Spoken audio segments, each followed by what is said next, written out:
Salut! Alors aujourd'hui je vous fais une petite vidéo pour vous montrer comment ça se passe et comment faire pour pas trop galérer pour changer les pneus sur les roues des Triban RC 520. Donc les fameuses roues avec les fonds de jantes jaunes ultra épais. Ces fonds de jantes ont été changés sur la production à partir de février 2021. Les roues et les fonds de jantes. Les roues vont être un peu différentes et les fonds de jantes surtout sont des fonds de jantes tubeless d'origine, à partir de la production de février 2021. Si vous commandez un RC 520 ou un RC 500 à partir de maintenant, donc, vous devriez tomber sur les nouvelles roues avec les nouveaux fonds de jantes, qui règlent normalement le problème du montage ultra difficile sur cela. N'oubliez pas une chose, c'est que ces roues et ces pneus, dans mon cas, sont compatibles tubeless. Donc dans tous les cas, à partir du moment où une roue est compatible tubeless, vous allez devoir faire une petite manipulation afin d'enlever le pneu. Juste un démonte-pneu ne suffira pas. C'est pour ça que je vais vous le montrer. Si jamais vous voulez que je fasse une vidéo de présentation de mon RC 520, en donnant un peu tous mes avis dessus, dites-le moi en commentaire. C'est parti pour la réparation de cette roue. Donc là actuellement, je vais faire deux montages-démontages. Un avec mon pneu avec lequel je roule actuellement, donc mon Hutchinson Override 35 en tubeless, mais monté avec des chambres à air pour l'instant. Et avec mon pneu Triban Resist Protect Plus, celui qui est monté d'origine sur les RC 520 non gravel. Voilà, donc vous aurez bien les deux pneus qui sont en monte d'origine sur 520 et 500, et pour le pneu tubeless, sur les gravel 520. Hop. Petite précision, je vais pas mal me répéter entre les deux montages, donc si vous voulez regarder directement le pneu Resist Protect Plus de chez Triban, je vous mets le timecode en dessous de la vidéo. On commence avec le pneu Hutchinson Override. Hop, première chose, je prends mes démonte-pneus. Bon, j'en ai pris 3, c'est les démonte-pneus jaunes classiques de chez Decathlon. Tout bête. Premièrement, on dégonfle. Toujours dégonfler à fond. Hop. Alors, là on arrive à la première manip. Là, si vous essayez de passer votre démonte-pneu entre la jante et le pneu, je vous souhaite bon courage. Je précise que mon pneu, ça fait 700 km que je roule avec, et je ne l'ai pas encore enlevé. Donc c'est la première fois que je l'enlève. Quand je l'ai mis, il était neuf. Là, il a 700 bornes.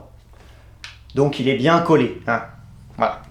Donc la première technique, vous allez tirer comme ça sur le pneu, soit dans un sens, soit dans l'autre, histoire de le faire tomber à l'intérieur de la jante.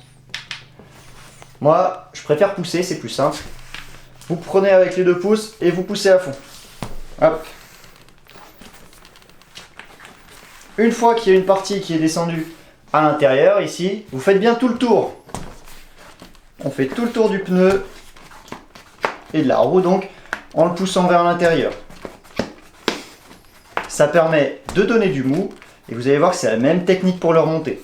Une fois qu'il a du mou, vous voyez, je peux bien soulever le pneu, il y a de la place. Donc il n'y a plus qu'à mettre le démonte-pneu en dessous, et avec un ou deux démonte-pneus, ça va le faire. Soit vous allez faire avec un. Quand vous allez pousser comme ça, le pneu il va sortir. Soit ce qu'il va vous faire, c'est qu'en poussant, au fur et à mesure, il va se remettre à l'intérieur de la jante. Donc il va falloir prendre un démonte-pneu, le caler comme ça. S'il y a des petits crochets sur les côtés, c'est pour l'accrocher au rayon. Comme ça, on peut tirer dessus, il ne ressort pas. Hop, et prendre le deuxième, le mettre à côté. Et là, vous pouvez faire le tour. Histoire de démonter tout ça. Hop. On démonte bien tout. Bon, vous pouvez faire en un coup. Hein. Là, comme je fais tourner la roue, je fais tout. Sinon, d'habitude, je fais en un tour. Hop.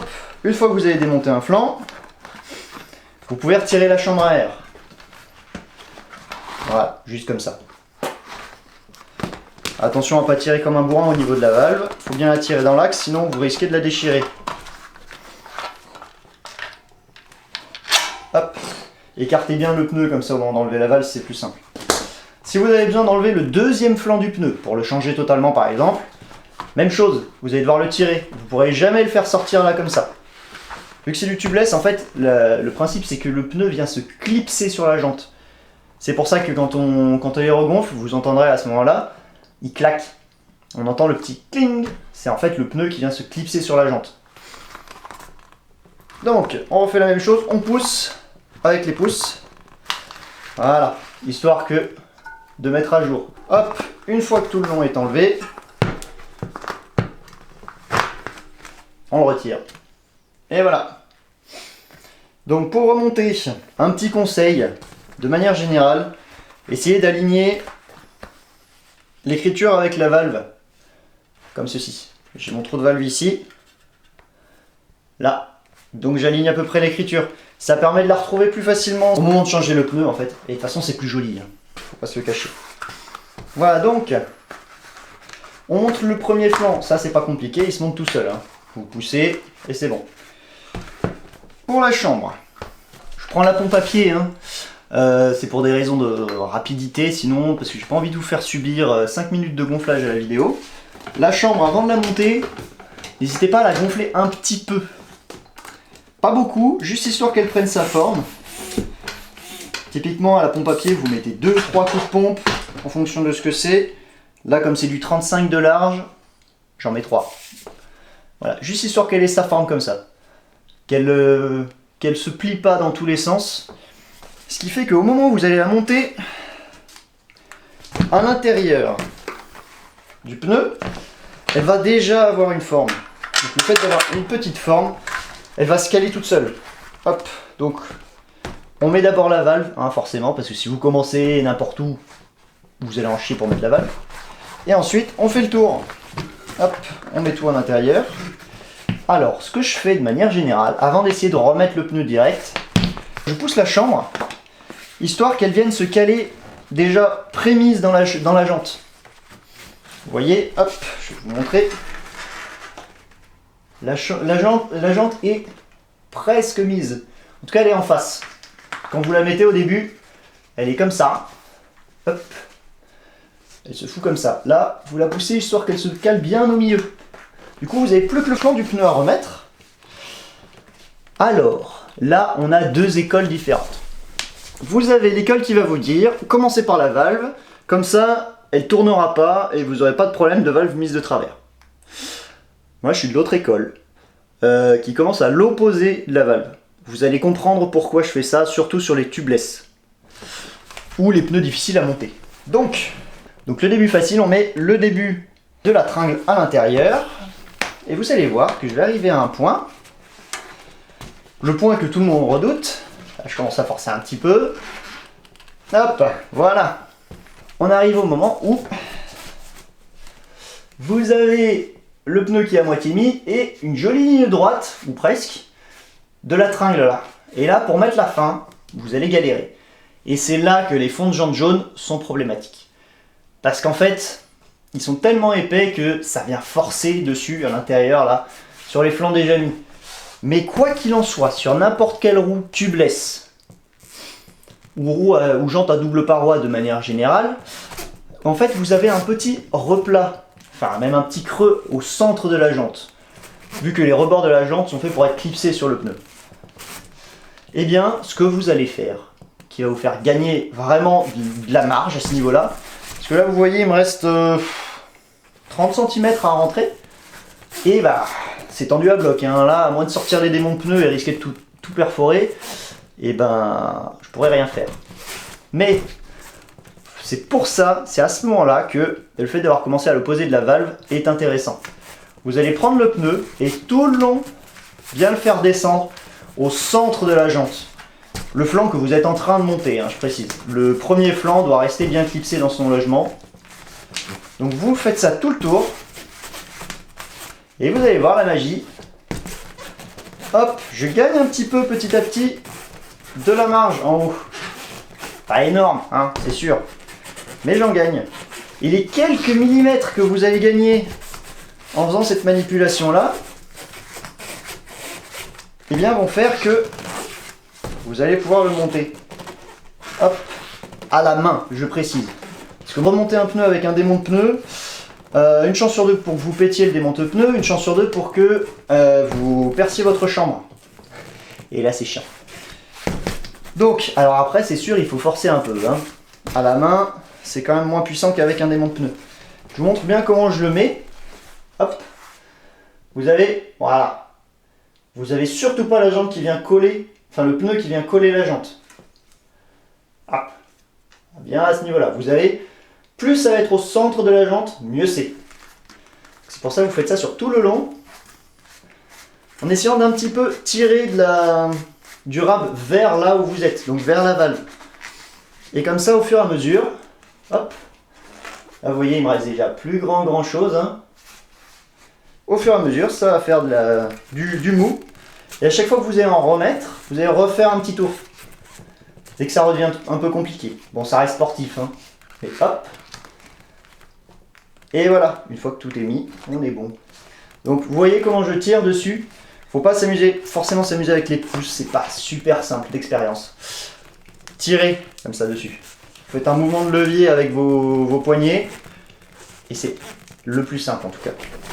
À titre personnel. Voilà, donc celui-là est remonté. Je vais la gonfler devant vous, comme ça vous allez pouvoir entendre le bruit que ça fait. Je vous mettrai une petite image de comment est faite une jante tubeless pour que vous voyez le rebord. Ok. Alors, je vais gonfler, vous allez bien entendre ce qu'on appelle le claquement du pneu. Bientôt arrivé. Voilà, là vous l'avez entendu. Hein. Un bon claquement, un deuxième. Ça c'est le pneu qui vient se clipser sur la jante, ce qu'on appelle claquer. On peut vérifier que ce soit bien mis tout le long. Ça c'est important hein, parce que sinon, bon déjà si vous faites un montage tubeless et qu'il n'est pas claqué à fond, ça va être cuit. Et si vous faites un montage pas tubeless et qu'il n'est pas claqué à fond, bah, vous allez avoir votre pneu qui va faire ça. Vous allez avoir l'impression que votre jante est voilée alors que c'est le pneu. Enfin le pneu qui est mal monté. Hop. Et bien maintenant, on va s'attaquer au deuxième.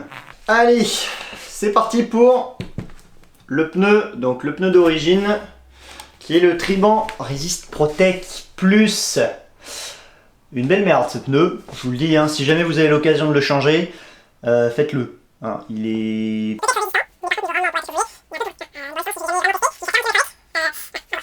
Pour ce pneu, c'est là que les ennuis commencent vraiment en fait. Hein. Je vais vous montrer pourquoi. Donc je le dégonfle. Alors, pour démonter, pareil. N'essayez pas de l'attraper directement comme ça. Vous allez péter votre démon de pneu, vous allez devoir y aller au tournevis, vous allez péter votre jante, enfin voilà. Donc, on pousse aussi. Comme pour n'importe quelle jante tubeless, il faut toujours pousser le pneu. Même si le pneu n'est pas tubeless ready, poussez le pneu vers l'intérieur. Bon là, pour moi c'est facile, ce pneu je viens de le monter parce que je l'utilise pas d'habitude. Donc, on pousse bien au centre de la jante, hop, pour que ce soit comme ça. D'accord?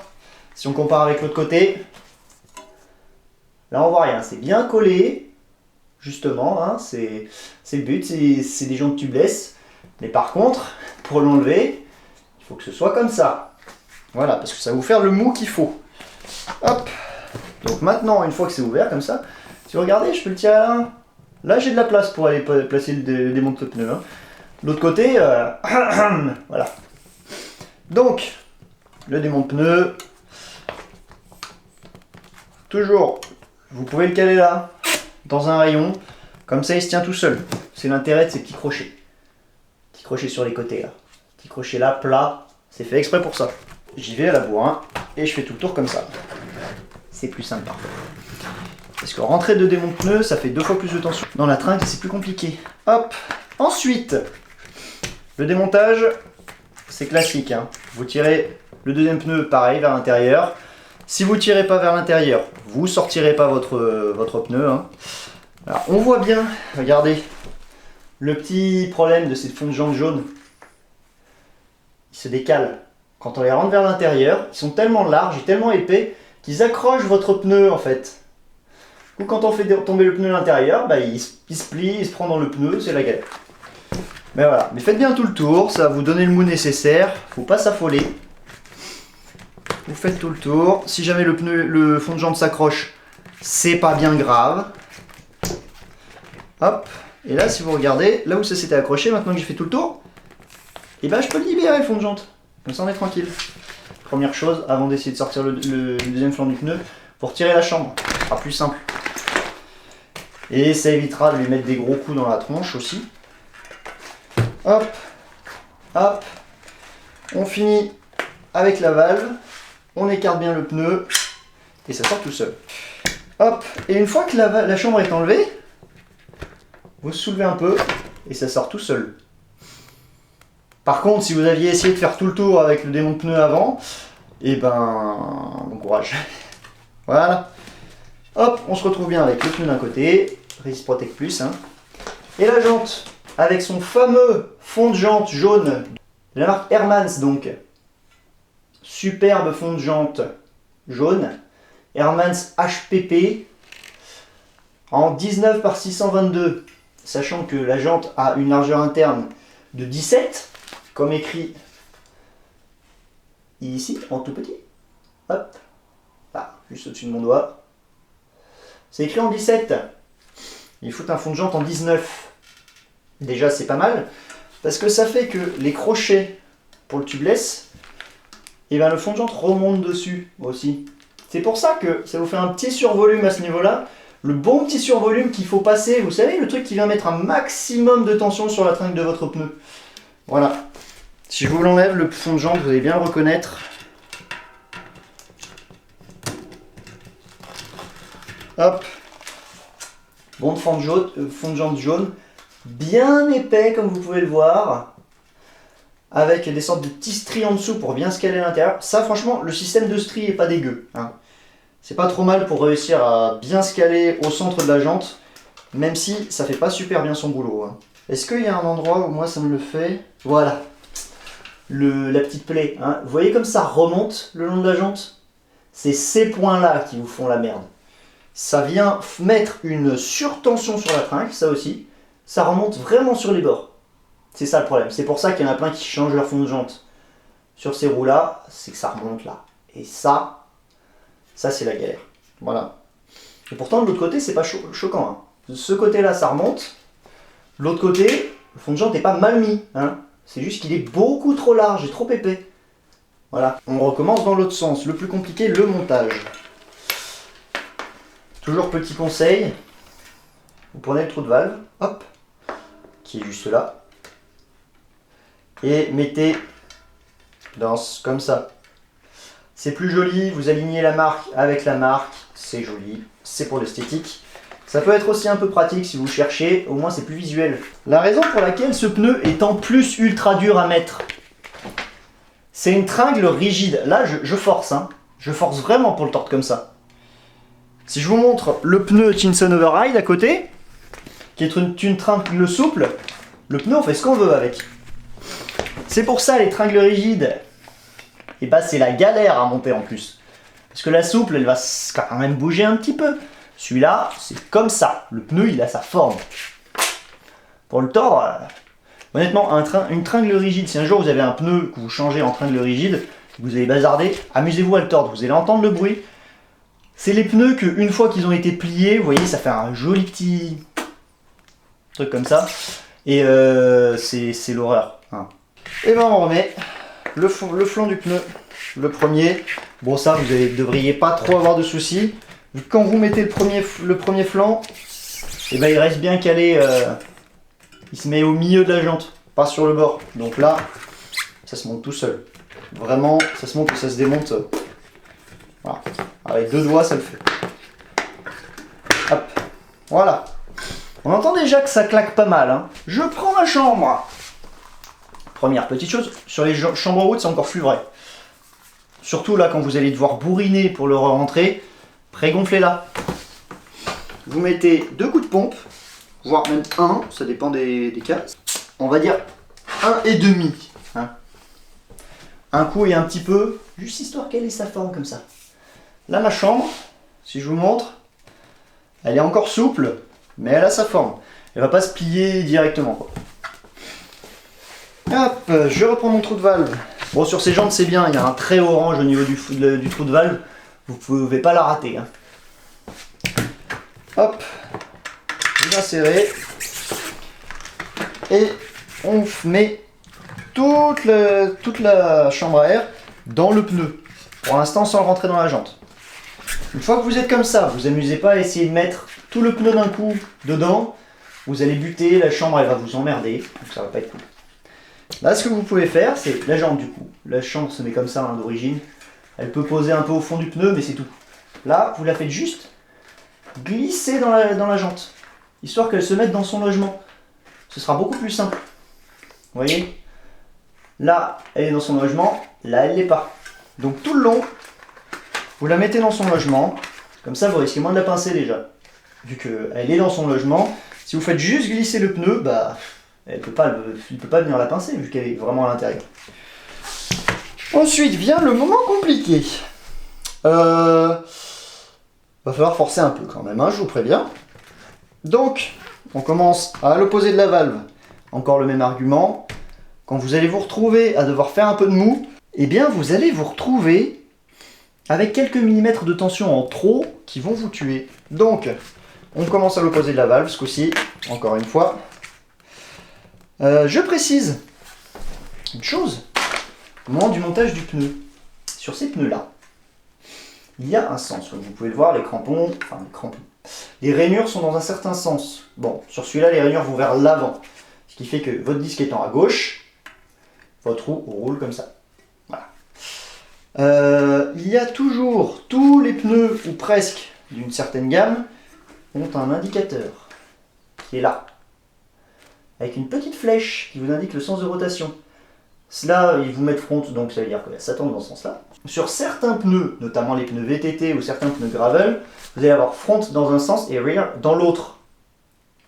Donc, ce qui vous indique le sens de rotation de la roue avant et de la roue arrière. Là, il n'y en a qu'un seul, donc ça tourne comme ça. Donc, je continue à monter mon deuxième flanc, le plus compliqué. Je commence, hein, la moitié de la roue en général, c'est plutôt simple. Hop, hop. Je m'arrête avant d'arriver à la valve parce que je sais que je vais en chier au niveau de la valve pour le mettre. Je glisse petit à petit jusqu'au moment où... Alors c'est pas aussi long le segment dur que sur le Chinson Override, mais il est plus dur à mettre parce qu'il est vraiment dur. C'est pas de la tringle souple, c'est de la tringle rigide. Il est ignoble. Donc on force un petit peu. Et là, comme tout le long, mon pneu, il s'est bien mis dans sa tringle, parce que comme c'est une tringle rigide, bah oui, il se met directement dans le crochet de la jante. Vous voyez? Donc, maintenant que je suis au point dur, eh ben, j'assouplis. Je fais passer un maximum du pneu au centre. Voilà. À ce moment-là, vous pouvez aussi renlever un petit peu de pression dans la chambre à air. La chambre à air est à sa place. Elle est droite, elle n'est pas tournée. Donc le fait que vous manipuliez le pneu à côté, il n'y aura pas de problème. Alors c'est pas dit que dès le premier passage, ça vous donnera suffisamment pour tout passer. C'est sûr et certain. Voilà. Donc vous faites un premier passage. Voilà. Alors, là moi je vais dégonfler un petit peu parce que je vois qu'au fur et à mesure, mon pneu a tendance à remonter, comme ici. Donc, j'enlève un petit peu de pression. Moins vous allez avoir de pression dans la chambre à air, plus ce sera simple à monter. Donc, prégonflez pas votre chambre à air à fond, sinon vous êtes sûr de jamais y arriver. Et hop, faites un petit mouvement pour maintenir à chaque fois votre ancien fond de jante, enfin votre ancien flanc de jante bien au centre. Voilà, et attention, vous voyez, il ne reste plus grand chose là, maintenant. Vu que j'ai fait pas mal de mou, hop, et hop. Venez le chercher comme ça avec vos doigts. Vous allez bien accrocher le pneu sans vous les esquinter et tirer comme ça.